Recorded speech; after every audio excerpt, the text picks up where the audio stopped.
Transmitiendo en vivo desde la Ciudad de México. Bienvenidos nuevamente a otra UTEL Talks. Mi nombre es Oscar Bernabe y si ya viste la plática de cómo interpretar tus sueños, seguramente me reconocerás. Soy licenciado en psicología y hoy en día estamos en un especial del Día de Muertos. Como verán, aquí atrás tenemos a dos Catrinas que fueron hechas con papel maché por parte del artesano Gregorio Embarcadero. Este artista pues es reconocido a nivel internacional y lo que hace es esta serie de obras de arte. Ustedes se preguntarán, si estamos en México, en la Ciudad de México, en el Museo Nacional de las Culturas del Mundo, ¿por qué una de las Catrinas está vestida alegóricamente a la cultura, se me fue, egipcia, perdón, a la cultura egipcia? Porque la cultura egipcia, al igual que la mexicana, también representa el viaje hacia el otro mundo por parte del agua. Por eso también están en una barca para poder ingresar hacia el otro mundo, ¿no? Este es como el medio de transporte entre el mundo terrenal hacia el mundo de los espíritus. Nuevamente, hoy es 1 de diciembre, empieza el Día de los Muertos como tal. En algunos lugares ya empezó desde el 31 e incluso otros ya llevan desde el 1 de octubre. ¿Por qué hay tanta diferencia? Hay más de 60 culturas mesoamericanas o prehispánicas en México que ya celebran el Día de Muertos o que tienen celebraciones directas hacia el Día de Muertos. El día de hoy se conoce popularmente aquí en México como la celebración de los muertos infantes. ¿Esto qué quiere decir? Todos los niños que pasaron al otro mundo, antes de que se desarrollaran como un completo adulto, hoy se celebran para festejar a nuestros muertos. Esta tradición es un poco pues ya milenaria porque sí tiene su transcurso desde una perspectiva mesoamericana. Hace mucho tiempo, aquí en México, se celebraba antes de la conquista. Se celebraba a partir de una serie de altares y de ofrecimiento porque el otoño se acercaba. De hecho, esta fecha en el calendario maya o náhuatl también se celebraba en agosto. Al introducirse la cultura española junto con la parte de la religión, pues se va modificando poco a poco y se convierte en el Día de Todos los Santos. Y bueno, esta serie de tradiciones allá en España se celebraba del 31 al 2 de noviembre. Se fueron adaptando porque nosotros los mexicanos no dejamos ir las cosas y es por eso que esta bella tradición cobra vida en octubre, ¿no? En octubre, noviembre, a principios de noviembre. En algunos pueblos, de hecho, disfrazan a hombres de mujeres para que los espíritus lleguen a sus cuerpos y festejen todo el mes, ¿no? En algunas culturas, no te sé nombrar en este momento cuál, porque hay muchísimas que también lo hacen, ¿no? Como dije, más de 60 significa al menos de 4 o 6 millones de personas aquí en México actualmente que están celebrando estas tradiciones desde una perspectiva pues prehispánica, ¿no? Y hoy pues estamos aquí en la Ciudad de México. Me parece que la semana pasada fue ya el desfile del Día de Muertos, donde vino como una serie alegórica. No sé si hayas podido verlo desde televisión. Para todos aquellos que nos ven desde Perú, desde Ecuador, desde Argentina, pues no tuvieron la fortuna de verlo, pero seguramente lo pueden encontrar en redes sociales. Nosotros como institución UTEL, pues estamos comprometidos con esta parte de la cultura y de transmitirla, ¿no? Siguiendo el discurso del Día de Muertos, pues me parece importante recalcar la figura de la calavera, ¿no? La calavera como tal tiene una historia muy importante aquí en nuestra cultura, porque no necesariamente significa la muerte. ¿Sabías tú que al regalar una calavera de azúcar con el nombre de la otra persona o tu nombre, le estás regalando una parte de tu vida a la otra persona? Es decir, le estás sellando un futuro contigo en el otro mundo. Eso es algo maravilloso. Hace un momento también al inicio de esta conversación, estaba diciendo que nos transportábamos a través del agua en nuestra cultura hacia el otro mundo. ¿Cómo es esto? En la cultura prehispánica se representaba pues más que nada por el viaje hacia el Mictlán, en este periodo de transición, donde uno no moría, sino se convertía nuevamente en un ser divino, o al menos así es como lo manifestaban en los códices florentinos y otros más, ¿no? Los historiadores han ido averiguando con el paso del tiempo de cómo es que esta tradición tenía efecto en nuestra cultura prehispánica. Y resulta que al ser otoño y al concluirse la parte de la siembra y todo esto, ellos rogaban porque esto no dejara de pasar, porque significaba que iba a venir un tiempo, pues, por así decirlo, malo, ¿no? o no próspero para ellos. Por lo tanto, en el día de hoy de Todos los Santos de los Infantes, se celebraba poniendo una ofrenda hacia los dioses, principalmente a Tlaloc, que transportara a un niño hacia el Mictlantecutli para que el agua sagrada bajara del monte, ¿no? Y esta volviera a llenar a los campos de nuevamente vida y no pudiera ser una época austera en el otoño.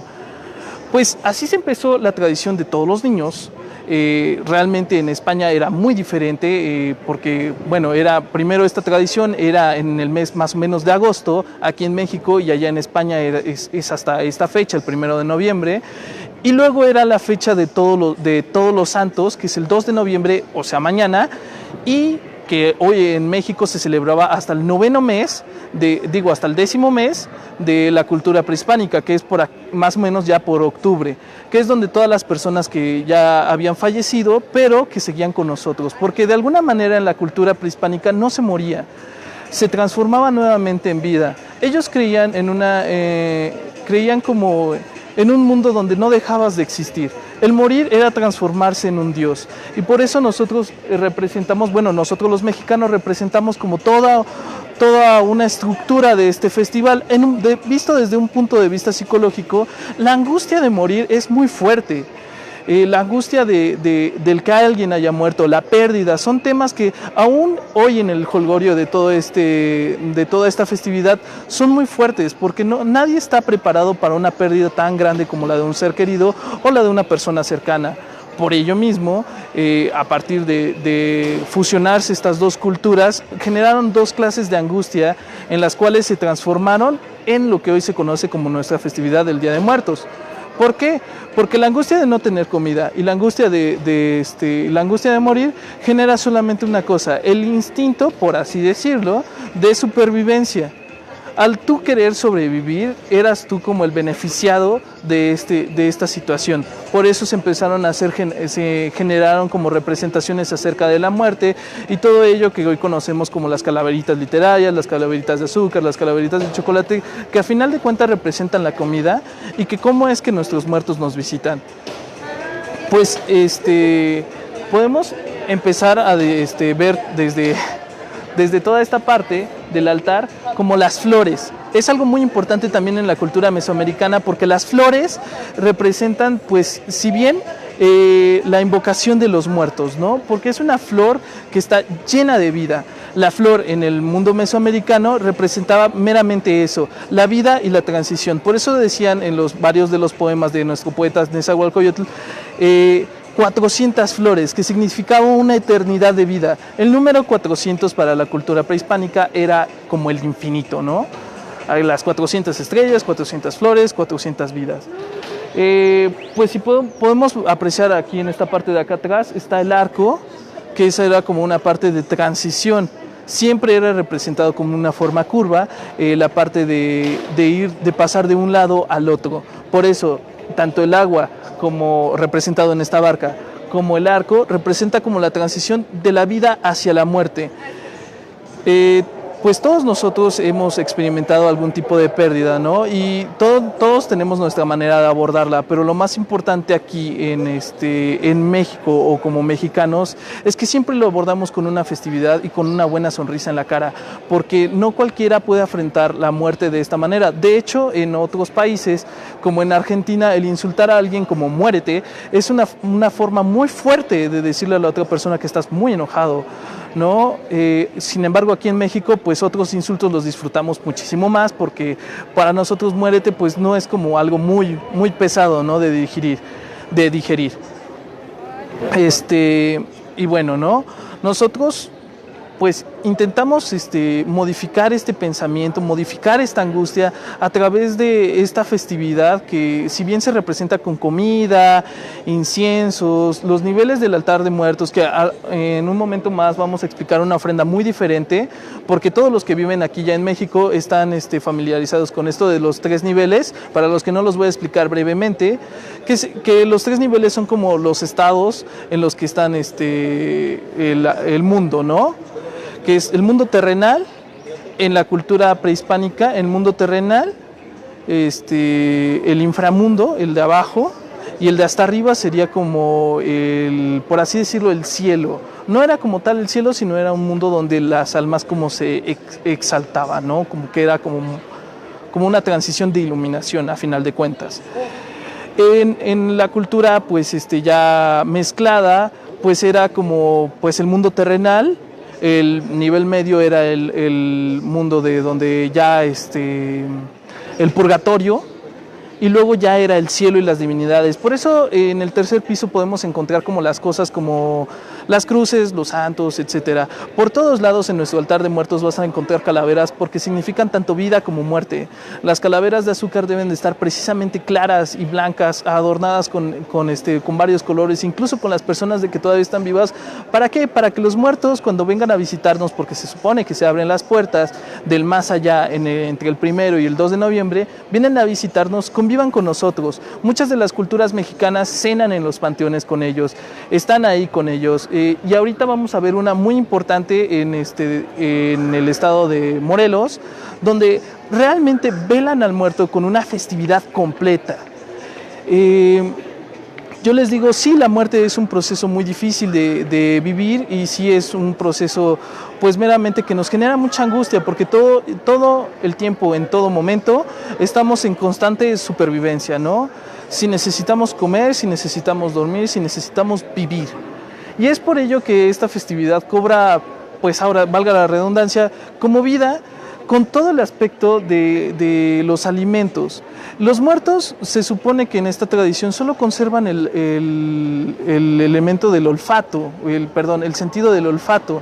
Por ello les cocinamos infinidades de cosas como mole, pan, tamales, etcétera, cosas que les gustaban a nuestros muertos, y se las llenamos dentro del altar, ¿no? Estas van en el mundo terrenal, o sea, en el primer piso, en el segundo piso, donde llenamos de frutas y olores. ¿Para qué? Para que cuando nos visiten, como ellos no pueden comerlo, lo disfruten el aroma como antes lo hacían, ¿no? En algunas otras culturas de aquí mismo, de México, terminan comiéndoselo y cenándolo todo completamente en familia dentro del panteón o incluso dentro de sus casas, porque los altares no solamente se ponen afuera en el panteón, sino también pueden estar adentro de la casa, en una ventana o en un nicho. Hay algunas casas que todavía tienen como un arco, como con una profundidad para poner justamente ahí toda esta alegoría en estas festividades, ¿no?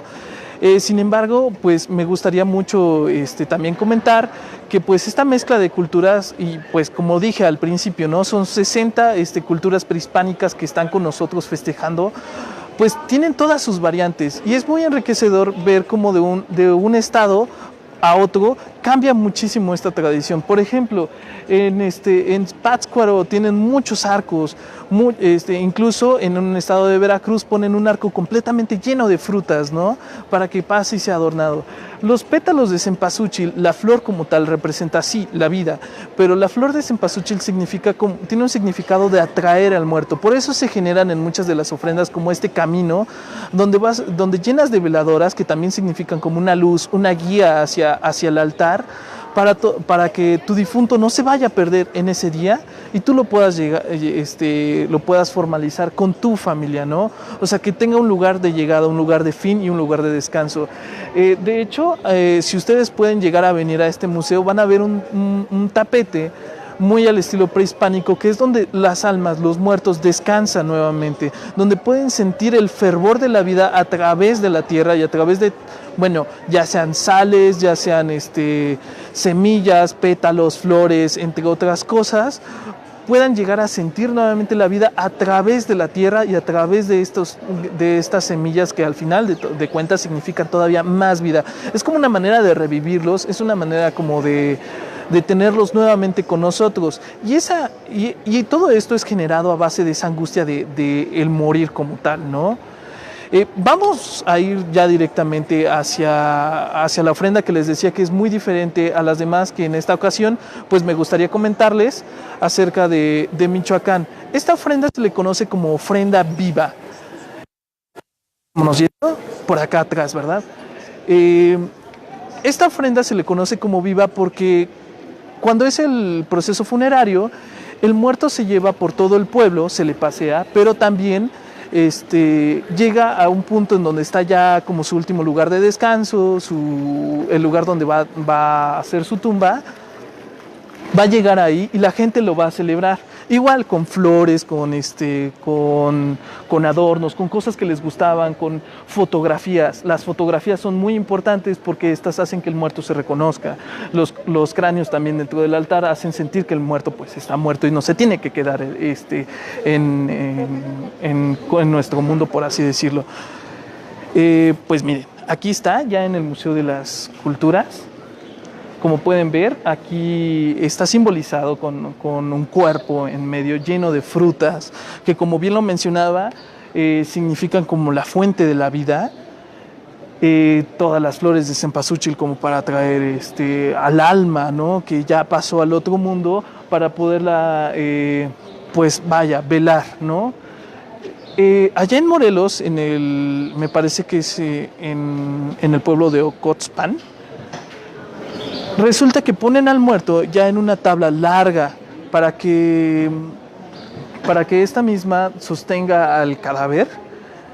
Y bueno, pues lo lleguen a celebrar comiendo, porque por eso hay comida como muy afuera. Sus familiares no... Sí, obviamente le lloran, sufren la pérdida, pero también intentan hacerlo de una manera muy célebre. ¿Por qué? Porque nosotros, como bien en todas las fases del duelo, lo llegamos a sublimar de una manera en la que nos da como gusto de que la otra persona haya descansado por fin, que haya encontrado como su lugar de recinto y su lugar de descanso. Un punto importante que también está en nuestras ofrendas es el incienso y el incienso de copal. Junto con el agua significan la pureza del alma que nos viene a visitar, ¿no? Para justamente no en la cultura, pues vaya, ya católica, no atraigamos algo malo, ¿no? Que no sea nuestro difunto, sino un difunto que haya pasado en un accidente o etcétera. Los difuntos que pasan en un accidente también se les llega a poner agua con sal en las casas afuera para que también tengan como su lugar de descanso, ¿no? Que lo encuentren, mejor dicho. Y bueno, este altar pues se compone meramente de calaveras alrededor, y sí se llena de calaveras porque significan la muerte, ¿no? Para que la persona tampoco se pierda de que ya ha pasado al otro mundo. Se llega a hacer una festividad en donde se come, se convive, las gentes cercanas a él, aparte de pasearlo por el pueblo, también lo llegan a terminar de comer, a festejar, pues que al final de cuentas, como bien decía Nezahualcóyotl, al morir se convierte en un ente divino, es decir, pasa al otro mundo y en esta parte va al cielo, ¿no? Y bueno, eso sería más o menos como todo por parte de la tradición mexicana. En un breve resumen, un poco desorganizado, sí, pero también pues concluyendo con todas las partes de un altar, ¿no? Hay variantes en las que son 7 minutos, 8 minutos, etcétera. Hay variantes en las que son 8 niveles o 7 niveles, incluso hasta 12, porque representan más cosas como las etapas de la vida, cómo creciste, cómo te desarrollaste, y le ponen incluso juguetes al inicio, ¿no? Y hasta el final le ponen cosas como el alcohol, cosas como llamas, como de adulto, una guitarra, si le gustaba escuchar la guitarra, e incluso también ponen música ya directamente en el altar, ¿no? De las cosas para que el muerto meramente disfrute, ¿no? Y nosotros como seres humanos pues también tengamos esta parte de la tradición de que, bueno, si no se ha muerto totalmente, también lo tenemos con nosotros. Es una tradición que a mí me apasiona mucho, que me llena de alegría saber que si hay otro lado, si hay otra vida, al menos un día al año podemos estar completamente, nuevamente en familia, ¿no? Y bueno, sería todo por la transmisión del día de hoy. Espero poderlos ver en otra transmisión de Utel Talks. Y bueno, eso sería todo básicamente. Hasta luego.